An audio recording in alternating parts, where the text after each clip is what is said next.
Servus Freunde, my name is Jimmy Cage and I was very happy to find out that there was also an Indian movie screening at this year's Sundance Film Festival.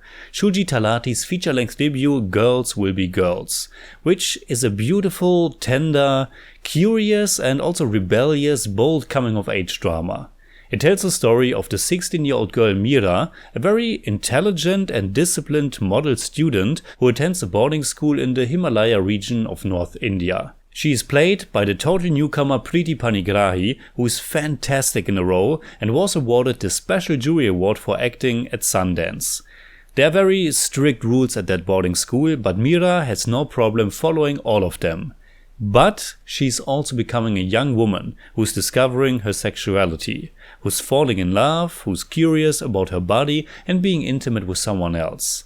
That someone else is Shri, who's certainly not as disciplined and focused on his grades as she is, but he seems to be very kind, and he has also already seen quite a lot of the world. Shri is played by Keshav Binoy Kiran, who's also great, bringing a lot of charm to the role, but also a little bit of ambiguity. Girls Will Be Girls is a sweet, a little bit romantic, but more so honest and genuine feeling film about these two young people becoming friends and then more than friends. It's about the attraction they feel for each other. It's about Meera for the first time in her life discovering and exploring her sexuality. Something that's still rather taboo or at least neglected in Indian culture. And seeing a movie that so openly addresses these things and isn't afraid to also show intimacy or be just a young woman kissing her own hand to explore how it feels is just so liberating and empowering. It's a tender, delicate film with a soft and natural visual texture, told in a classic 4:3 aspect ratio. At first glance, it's a story about the relationship of two young people and how they can navigate it in the strict confinements of their culture. But as it progresses, you realize that it's also equally, or even more so, about a mother-daughter relationship.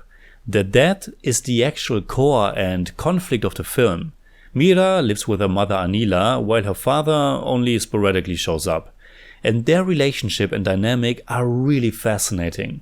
Anila is played by the wonderful Kani Kusuruti, who some of you might certainly remember from the powerful and disturbing drama Biryani a few years ago.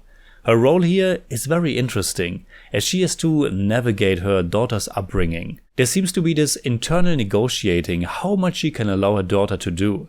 She needs to keep getting good grades at school. There's also no way at all that her husband, Meera's father, learns anything about her seeing a boy from school. At first, she only allows them to be friends and nothing more. But she's of course not stupid and knows that they are attracted to one another. She tries to enforce certain rules, but there's only so much she can control. Sometimes she can appear very strict and traditional, which is no big surprise knowing the culture she grew up in. But then there are also these moments in which she totally has her daughter's back. But there's still more to their relationship, because Anila is also a woman herself. A woman who needs attention, a woman who also has her own needs and dreams. And with Shri entering their life and home, it creates a fascinating dynamic. A relationship triangle in which you don't quite know what Anila might do. For Meera, who is so young and inexperienced, her mother, who is this beautiful grown-up woman, is certainly a competitor. And it's so frustrating for her to see how good the connection between her and Shri becomes. Girls Will Be Girls is a wonderful exploration of womanhood. Its depiction of sexuality seems casual and brave at the same time. It's something completely natural and therefore it should be addressed like any other element in the human condition. And yet it's still not in many parts of the world and cinema.